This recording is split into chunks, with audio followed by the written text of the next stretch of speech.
All right, so I spent a lot of sleepless nights thinking, how do I become the best version of myself and leave my mark on the world? To answer this, I decided to ask exceptional people who have or are on the journey of doing just that. When you have big dreams, it's easy to just fantasize about them and live vicariously through your idols. But that's not how I want to live. So if you feel the same way, this podcast will show you how to make your dreams look more like goals by showing you how founders, creators, and game changers did it. You'll learn about their habits, mindsets, and strategies so you can stop dreaming and start dream making. I'm Braith, and this is ex-vicarious.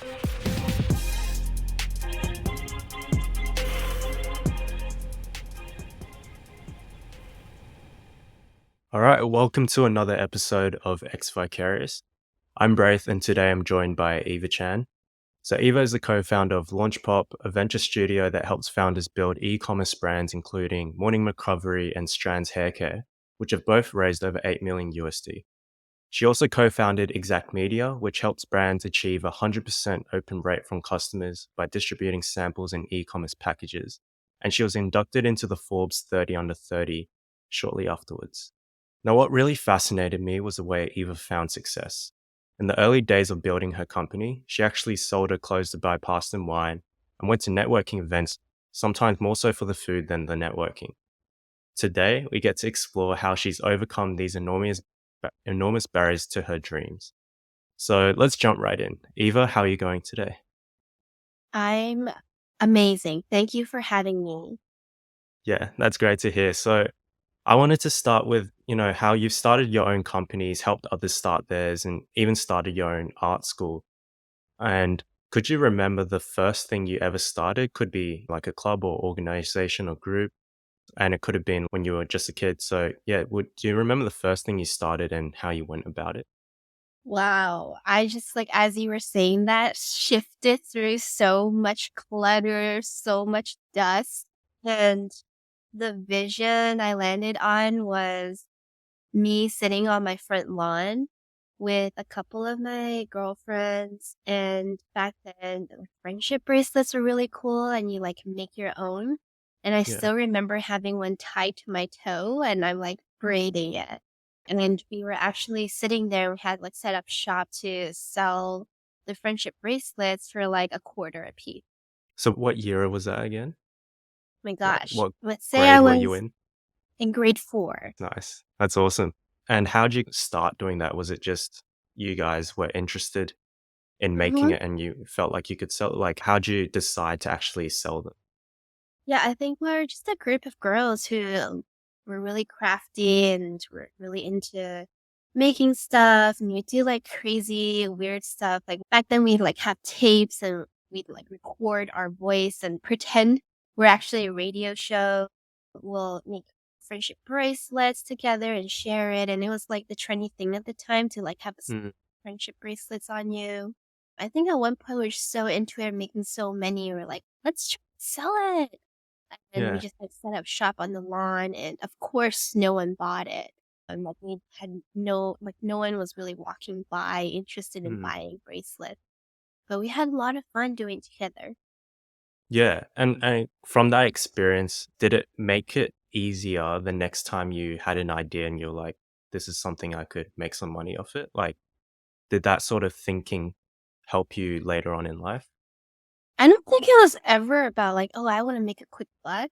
It was Right. always like, hey, maybe a shop is fun. Maybe we would pretend we're Mm, selling something. It was always just like or the journey of doing something and trying something new, creating experience for ourselves. That was really the goal. It could have so been it's a diving penny, it into, could have been $1. Like, I don't care, right? There was no ultimate like fundraising goal here. I guess that's why it was really fun. And yeah, I didn't grow up in like a rich family per se. mm, I think my parents were very blue collar, and dad's a contractor. My mom, made a living working in a sewing manufacturer, right? Sewing clothes. And yeah. but I think the cool thing is my parents never really pressured me to make money. They did pressure me to be frugal, like eat all your food, like don't waste anything. But they never pressured me that I had to make it right away or like start paying. right? Okay, yeah, that sounds good. So it's just all about passion and just doing what Yeah, you it's like enjoy. just be curious and do well in school and like, be a good dog. Yeah. Yeah, I love that. I Um, also wanted to ask, what's the earliest dream you remember having that stayed with you to this day? uh, well, I always knew when I was younger that drawing or something to do with art or design was where I found a ton of interest. I think at Mhm. a very young age, I discovered my like inner genius. Like my Mhm. parents threw me into so many classes: swimming, math, music. Arts was hardly the one that I ever got to get into a class for because it felt like wasting money. Right. But outside of that, when I had free time, when I was in school, art was something every time I had a moment to do or create, I would lose track of time. And my mom, I still remember, um, she was taking care of me and my brother. We're born in the same year. She's super tired. I still remember very vividly. We're in the room, and I Mhm. said to my mom, "I'm bored. Can we do something?" And then my mom said, "Draw." And I was like, "What should I draw?" She's like, "Draw yourself. Here's a photo." And she told me to draw myself, do a portrait of myself. And it took me, like, I was extremely focused for hours just drawing myself, all the details. It was the very first piece I ever done where I spent a lot of time with the detail. And after I was done, my parents were shocked that I was able to draw really well, like almost like similar to the photo. And they framed it, and every time relatives or friends would come over, that's like the first thing they see. And they'll always talk about how Eva can draw, right? She has this talent. Yeah. And then I think that experience stuck with me at a really Mhm. young age that, hey, this is something I really enjoy and people see talent for. And so for my journey afterwards, I was always figuring out, okay, what should I do that's connected to being creative? And there's so many facets of life to be creative. I just had to discover what that was. Yeah. Okay. And I mean, I want to jump straight into the when you started in art school now. So obviously, from that early age, you had that passion, that skill for drawing. How did you actually go about starting the art school? And what was like the biggest learnings you had from it? It was interesting because I did work in an art school before I started one, Okay. and I did that so I could garner experience. Like when you're first out in the world getting a job, that was just one of the jobs I got. And the kids were just there to draw. There was Yeah. no hardly any instructions. It's very fun and creative. It's almost like a free for all art school, right? Mm. Just get messy, have fun. But then as I went to university and I learned about design and design theory and design thinking, and my mind started to overlap the world of like fun artsy side with like system, right? And started to discover how important design is for the world, how it helps to communicate, helps to move people, helps to people make decisions. It helps, it does a lot. It's a communication tool.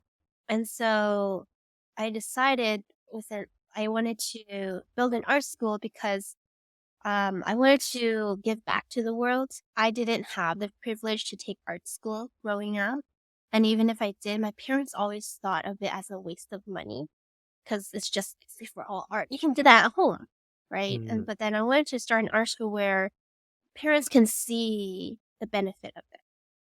And so it's really funny, I started art school because, like, not many people know about Yeah. this. I don't even have it on my LinkedIn, but I did start when I think it was for about 5 years, and I ran it on my week while growing a hyper growth company that grew from, like, 0 to 6.5 million in under 2 years. So doing Yeah. that and then on weekends, just, like, becoming this whole other person and just giving back to the community, doing this art school. But going back to the angle of this art school, what I did was I wanted to create a school where kids can come here and they learn how to problem solve.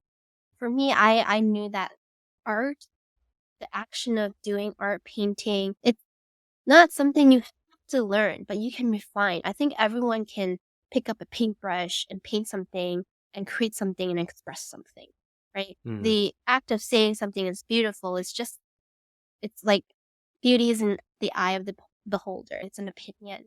And so what I did was I crafted these classes where there's a story, there's a character. It's always about this cat. And every lesson is about this journey of this cat. And at every lesson, there's this obstacle that this cat faces.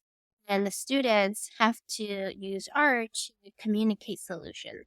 And so one of our more infamous stories is about the cat who loves apples, and he's out in the city, out and about, and he sees this giant red apple on top of a building, but he's on this other building far away from it. And so the kids have to come up with a solution to help this cat go to the other building and reach the apple. And so they use art and tools, all these different tools, up to you, whatever tools you want to use, and start making a plan and using your tools to like draw it. Mm. And it's really cool. They'll think of plan A, plan B, plan C, and you see how their mind works. Yeah, that definitely interested me, and I did have a few questions about that. In terms of the children doing the problem solving and how you learnt how helpful it is to implement problem solving within arts and being creative, were there any certain solution that you saw from the children that really shocked you with how creative it was, and you saw in a way how it could be applied even towards some business ideas you had yourself, just like the approach? Was there any, like, similar I think scenarios? it Yeah. wasn't really about like the specific like idea or tactic that was created. It was more of the mindset. Like these kids were not scared to think of any idea, anything crazy, anything bold. They just knew this idea could possibly work, could possibly move the cat one step forward, closer to the apple. And so some ideas would be like, oh, let's just grow some trees, grow some tall trees, and the cat can jump from one tree to the other and reach the. Or other ideas are like, let's do a slingshot gun over there, sling it over, and then he can slide right over. Just or like get like shot over then with like Yeah. giant slingshot. Just like crazy ideas. And I think that mindset could be brought over or could be should be like admired by us adults because we've learned over time to be a little more scared to think of these big ideas or be more scared that they be wrong ideas. NASA did a study a long time ago, or this is like literally just an IG post I read. Okay, so don't quote me, but like I saw an IG post Yeah. and they're talking about how NASA did a study and they're trying to look for geniuses. How can Mm. we find more geniuses in the world and so that we can have more geniuses be at NASA? Right. And so they conducted an experiment with these kids and they followed them throughout their growth. And the definition of a genius for them is if someone can problem solve something with great creativity or like whatever. And the kids, they were ranked as like 70% genius. Like kids are geniuses. That's what Yeah. they said based on that criteria. And as they followed them, as they grew, fewer and fewer of this group became are geniuses. Like the percentage dropped up until adulthood, like they said, like 2%. And Mm. so the study concluded that our systems, our society, we actually don't nurture create like geniuses. And whatever we're doing, we're not helping these kids continue to be the geniuses that they are. Yeah, I definitely think that the concept of that study is 100% true. Like, when you are children, you have so much more creativity because, as you said, so much less fear. There are no external factors affecting what you think or how you think. So, yeah, there is so much more creativity, and it does die off, I guess, when you become adults. But is there anything you've done for yourself or for like people you work with to try to maintain that level of creativity or bring out creativity in the people around you? So, for example, at our company at LaunchPop, it's run by humans, right? Mm. Creativity is run by humans, period, right? And so, in order to foster creativity, we have to nurture the humans here by one. we want creativity, we can't just hire the same type of people. Mm. We have to, if we're thinking about creative juices, hire different types of creatives so that we can collaborate with this type of creative and this type of creative and then come up with something really cool and unique, right? Mm. Creative needs rest. If there's stress, you become handicapped as a creative to think and you be blocked. And so you have to, as a creative, be really good at managing your workload. Other things like as a creative, it's an output. Creativity is an output, right? So in order to be creative, you have to have input. And so you have to make time to go out and explore the world, see the world, take in experiences, expand your knowledge beyond yourself. And that way, then you could take all that in, synthesize it, and it becomes something your own and unique. So, yeah, and in terms of you running the art school while you were building your first company, was that a way for you to recharge creatively, would you say? I guess so. Yeah, like for me, there was something deep down inside me that said this world needed something different, and I really wanted to give that to kids. And so the art school was an outlet for me to pursue something I thought was creative in my world. Yeah. Okay. Okay. I wanted to also ask you, what attributes do you look for in founders? So, does it differ when you're investing versus assessing founders at Launchpad? There's all sorts of investors out there, and if you have a certain thesis, yeah, you'll find a very certain founder with different goals in mind. For me, because I can be both, I truly, and I'm not held against like another investor.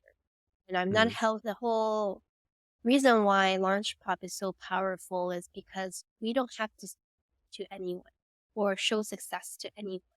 And so we can truly live by our brand pillars and our brand values to the truest. We're not held against a certain sales goal, for example. And so Yeah. when we look for founders, we are truly looking for the founders we care about and want to support. And the founders that I've seen so far truly do very well are the ones that are more mission based. For example, they're not starting the next like phone case company. I'm sorry. That's not part of their like agenda and growth hack. The founders that are coming to us are, for example, they discovered this ingredient called spirulina.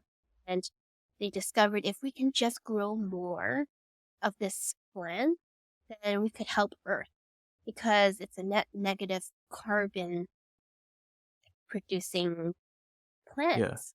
Plus, it's also nutrient dense. And so, starting from that, the founder wants to create a company out of it. So, if I can create consumerism around this, then naturally we have more of it.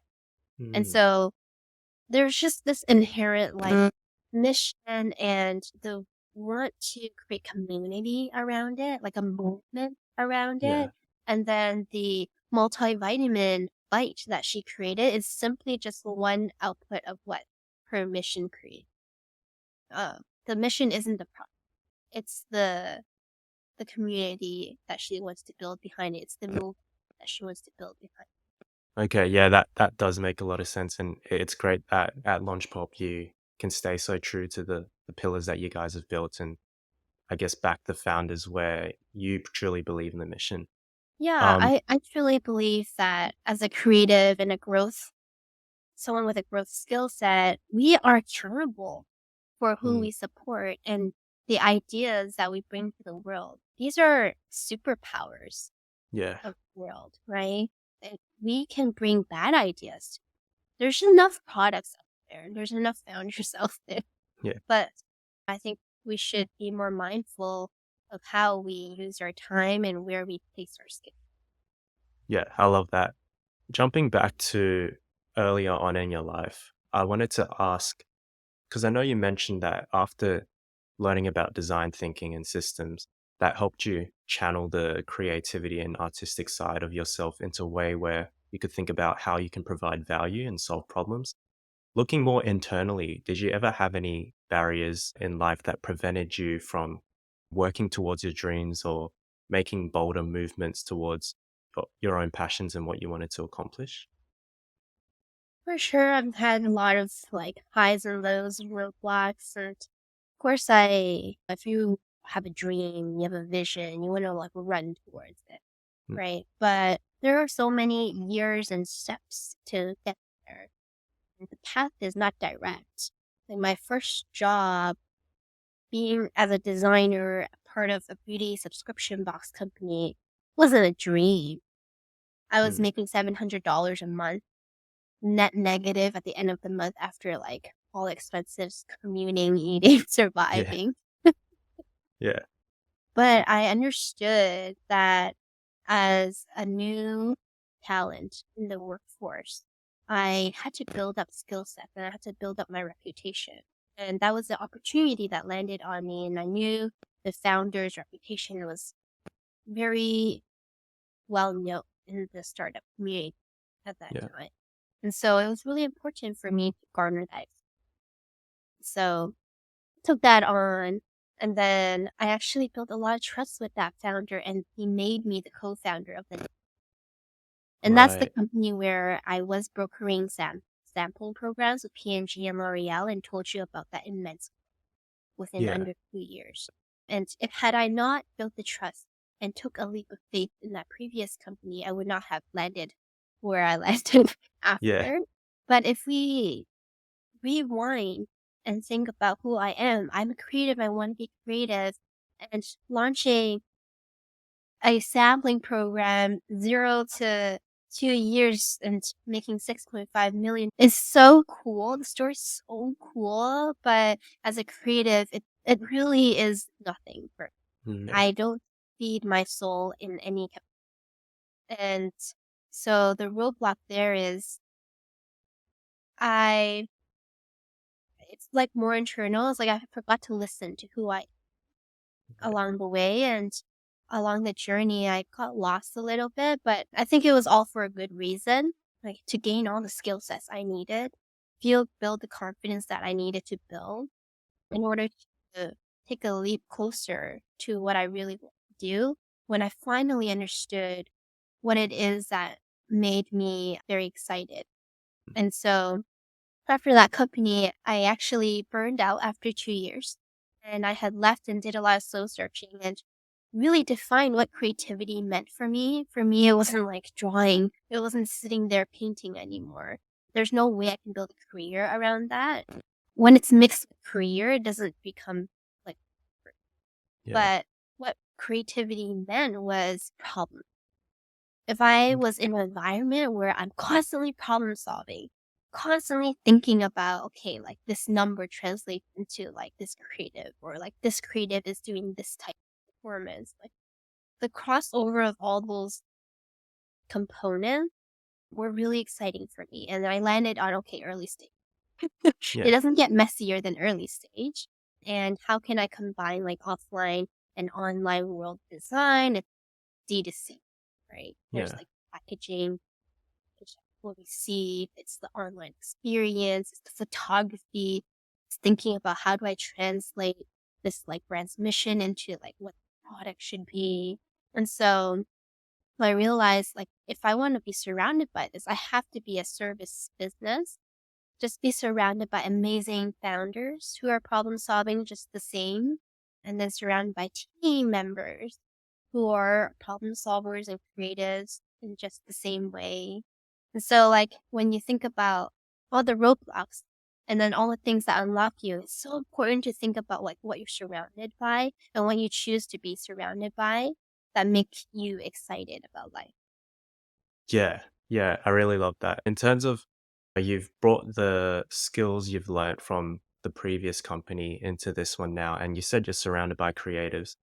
How do you work around balancing the business side and creative side of yourself? Because I do know like a lot of creatives that I'm friends with or talk to. I guess the whole business side is a lot harder to bring out or use. It's Mhm. like you're in that creative mindset that you can create anything, but in order to apply it to a business, that's where the difficulty comes in. So, For sure. how do you guys work as a team to balance the two? Yeah. So I've gotten really good at building team. I've also really harnessed, and I always preach this idea of like the power of whom, right? Like you yourself is one person. You yourself have a set of knowledge. You yourself have a set of hours and energy to do something or to like just know something, right?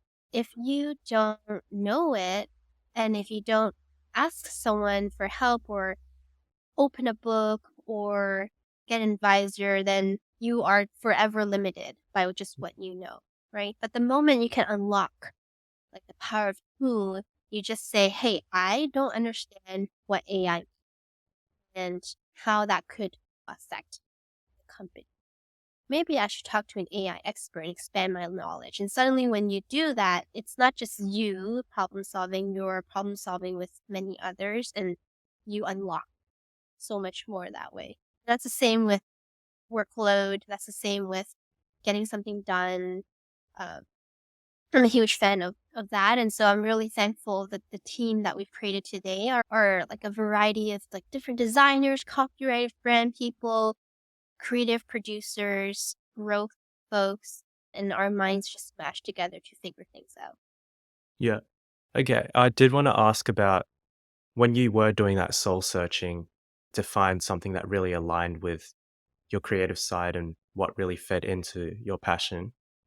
Did you have any certain habits or routines, daily routines, any actions, any strategies that helped you with that process of finding what really mattered to you, and also to this day to keep you consistently on a path where you're working towards what you're truly passionate about? Yeah, I think that's like a very big question. Not just for me, but for like everyone in this world. We're all on a journey to learn about ourselves and to maybe even get better at listening to ourselves, right? I'm a new mom, by the way. I have a 20-month-year-old, Congratulations. and my entire like mind, like soul shifted dramatically after having a child. And it was very chemical. It wasn't because, oh yeah, I'm tired, I have a child. It wasn't that. It was like something chemically happened, something hormonal happened, and it rewired my brain. Before I had a child, I was always like this. People are like, Eva doesn't stress. And I used to think, wow, I have a superpower. I don't get stressed. I'm always like level headed. And then I had eczema. I had like a lot of skincare problems. I'd go to acupuncture, or like I would have days where I'm like extremely tired and lethargic, and I'll sleep for like 5 hours on and off for like hours at a time. And I realized I was actually facing burnout. I was tired, I was stressed, but I didn't know it until my body finally gave up and had to let me rest. Yeah. And so I didn't have the radar to actually read if I was stressed or not then. But having a child after, somehow I now know whenever I'm stressed, like I feel it. Right. I can listen to it, and the moment I can listen to it, I can do something about it. And so someone who's like, "Oh, you're bullheaded," in my opinion, that's not. It's because you Right. don't know when you're stressed and you don't have the radars and you're not connected to your body. Your mind is not connected to your body. Um, or you've, for me, maybe like my upbringing trauma of like shoved all my feelings under the rug because my Mm, parents don't let me express it. And I've gotten really good at doing that. yeah. Not healthy. And so that's just an analogy about feeling. But Yeah. when I you shift that onto discovering what your true passions are, it's a journey, right? Because you also have to learn about how to listen to yourself to know if I really enjoy this or not, right? Yeah. And you have to put yourself out there. For example, my feelings. Like you have to take risk in your feelings and put yourself in situations where you feel a certain way, right? That's being vulnerable, right? Same with discovering the things and the facets of life that you might enjoy. You have to take risk and like throw yourself in there. I threw myself in a space where I was making less no money, basically, and have discovered the things I don't want to take with me in life, and then the things I want to take with me in life. Yeah. Couple places I want to go on from that, but when you said you threw yourself into a state where you were making no money, and So how did you deal with, I guess, the struggle in that scenario? What sort of thinking got you through it and really made it true to you that, okay, even if I'm living much harder than I was before, like this is all worth it? Like what got you through it? Mhm. I think every day I was just having fun. I felt like a feeling of purpose in Okay. a room when I was designing or was asked to give my opinion, and the founder sent me an email afterwards saying, "Hey, your opinion matters. Please share more." All those micro moments add up to what meaning is for you. So even though I didn't make a lot of money, every single day, all these micro moments added up to telling me that, hey, I'm actually growing a lot. It's meaningful for me, and I have a choice, right? If this doesn't work, I can walk away. Like, we have to give ourselves permissions to be able to walk away from a scenario that isn't serving you. Yeah. I think another point I wanted to go through is how congrats on being a new mom.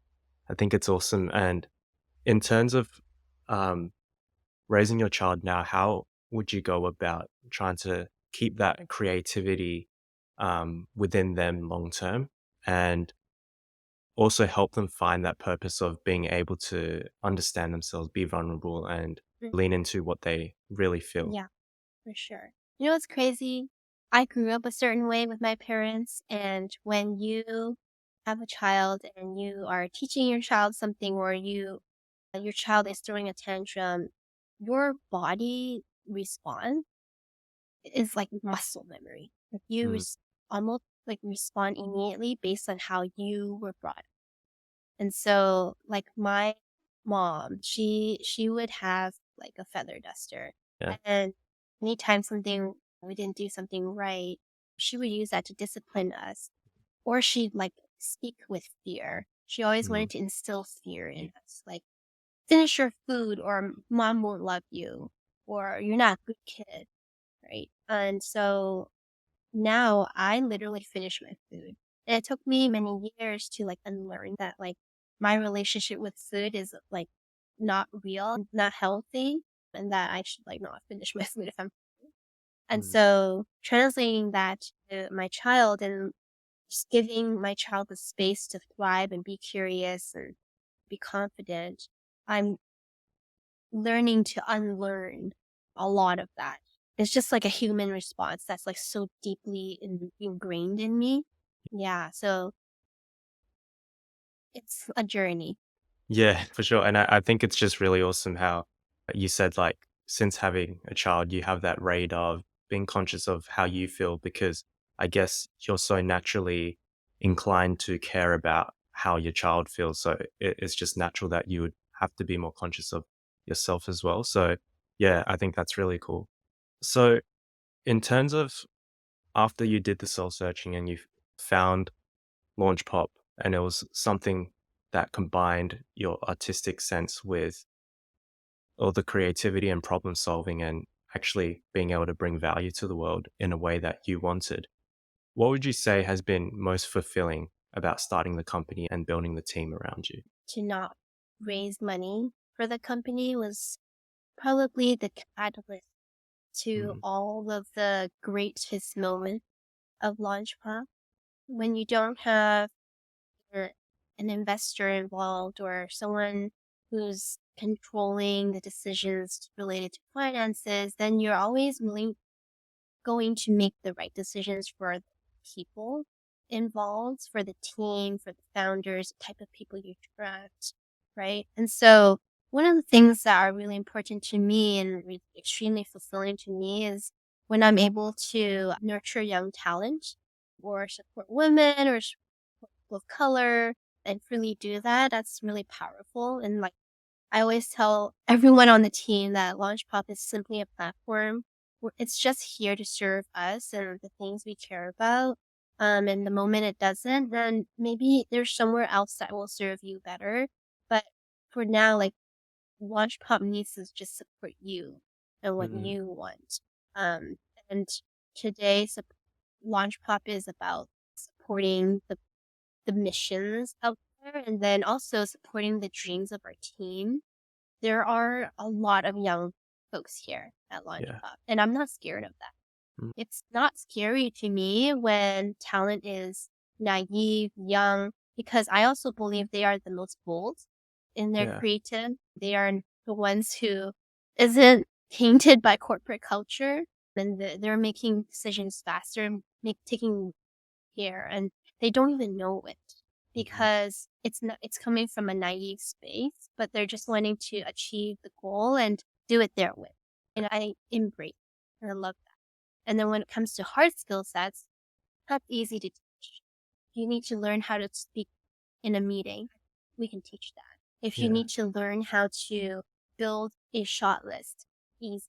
There's a template here for you, right? But it's the creative mind that you don't always get to come across. You have to find the amazing young talent out there and then nurture that.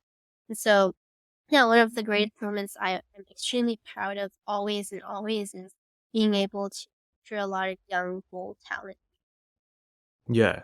And for them, how you've built a platform that each of them are able to be pursuing what really matters to them. Uh, And you said, like, once they feel like that's not what they're doing anymore, like, they're free to find somewhere else that does give them more meaning. How do you go about, I guess, regularly making sure that their role and, like, their contribution is something that truly fulfills them? you can't hide here. It's so busy, and the team is like under 20 folks. Right. You can't hide behind anything here. You own your work. You see it to the end. Your impact is strong and real. You show up to calls and you speak on behalf of yourself. And so if you're not motivated or you're not happy here or the company doesn't serve you anymore, you will know. Okay, yeah. Going back to your earliest dream of being an artist and obviously how you have started an art school in the past, do you see a future where you go back to starting an art school of some sort? And if so, like, how would it be different to the first time that you did it? Oh, wow. I think if I were to start it again, of course, I've matured and now I am much better at building companies and scaling it. But I think the second time around, I wouldn't lean so much on me executing those classes, but more so finding ways to create the templates and finding ways to scale it so other creators can come in and think of the fun story and reach out to community more and collaborate more, maybe with like churches or schools, and just like go beyond having to sustain like a storefront, for example. Yeah, Hmm. that's awesome. And now I wanted to just explore, like, throughout your career, like going back to the example where you were building your first company alongside running an art school on the weekends. I feel like you've always been able to do a lot of things at the same time. How would you say that throughout your career, your habits have shifted in a way to facilitate that? And do you have any non negotiables that you do, let's say every day or every week, that help you stay on track with your goals and what you want to Right. achieve? Yeah, it's so interesting. As I started out my career, I was in the yes mode. Please give Mhm. me more. Let me prove something to the world. Yes to this, yes to that. And I'd be working from like 10 to 15 hours, just like long hours, late night, and really focused on just doing amazing, right? Yeah. And then fast forward to now, I'm really good at saying no. For me, time is really precious now. I don't throw it around easily. Having a child makes that even more precious. Yeah. And so I have boundaries now with my team. I say I don't work on Mondays, I don't work on Thursdays, I don't work between this time and this time because I'm being a mom. Yeah. Uh, And with founders, I would also say, like, hey, our team will not work past 5 p.m. We don't Mm. work on weekends. And that's because we have other things to do in life. And we Yeah. are creatives. We have intake in order to have great output. And so, yeah, as I grew older, I've learned power of no, because now the reason why I would say yes is because I can be confident that it's going to be done like amazing, and it's something worth everyone's time, and it's clearly part of like a long-term goal that we're working towards. So that's if Yeah. something's like not focused, I will not say yes to. Yeah. Okay. In terms of you guys being a venture studio, and I think it's really interesting and awesome how you've been able to be strict about telling founders, you guys are not going to work past 5 and not work past weekends. And in an industry where that's not normalized, how do you think that more venture studios can take on a similar sort of philosophy where like the people working there, it really matters about their personal lives and how they're able to recharge to do their best work? Yeah. You know what? Like, I think any owner would want that, right? And I think they just need to realize that burnout's a real thing and burnout is expensive. When you Mhm. attach a dollar amount to it, you'll realize it actually saves your company money. Yeah. And if you are a brand partnering with an agency or a studio or any partner or any freelancer, it is up to you to set them up for success as well. Right? Mhm. You have to learn. It's your responsibility to learn how to work with them too, so that they can do their best work for you. It's like the same as managing your own team. It doesn't make a difference. Um, and people are really interesting because they're scared to set up rules before anything begins. And then in the beginning, they're really eager to say yes to everything and promise the world to Yeah. them and overpromise, right? But I think the most powerful moment to create boundaries and say no to certain things and still get the yes is in the beginning. Because when you create this experience and this expectation up front and you can't deliver on it later, those moments will break trust and you can't Mm. win that back. It's so hard to win that back, right? Yeah. Yeah. Okay. That's really awesome. I wanted to shift now to asking you if you had one quote to live your life by, what would that quote be? And it Oh could my be gosh. something you've read or like something you say to yourself or something people said to you. Yeah. Oh my gosh. My mind is just blanking on who said this, Yeah. but let me Google this. Or maybe you know. But it's basically like, okay, just give me more. Cut this all out. I'm gonna Yeah. find the quote. Yeah. Feel free to Google it first. Oh yeah. So the quote is, people will forget what you said, but they will never forget what you do. And Mm. that's by Maya Angelou. And that quote is obviously just a quote I found on Pinterest one day, but it just stuck by me and it still sticks by me. And I Yeah. so hate that I found this on Pinterest because it's so cheesy too. But it truly is something that I live by, and I want people, like the people that surround me by, like I only want them to live by one because that's how Mm. I see like the truth. I don't know. In my opinion, people who talk a lot and they don't deliver a lot are folks that drive me crazy. That's all. Yeah. That makes a lot of sense. And the final question, if you could reach everyone in the world for 30 seconds, what would you say to them? Stay light, be happy. Life is short. Nothing's ever too serious. All right. That's awesome. Thank you so much, Eva. It was such a great chat getting up, starting off my day today. And yeah, are there any, before we finish up, are there any places that you want to direct audiences to? Yeah, just anything you want to tell audiences before we finish up? If you want to get a glimpse of my life, and I post it sometimes on my IG, you can follow me on Eva Chan Design. Or if you want to check out some of the work we're working on and see some of our case studies, go to launchpop.com. All right, perfect. And I'll put the notes in the show notes afterwards for audiences to find.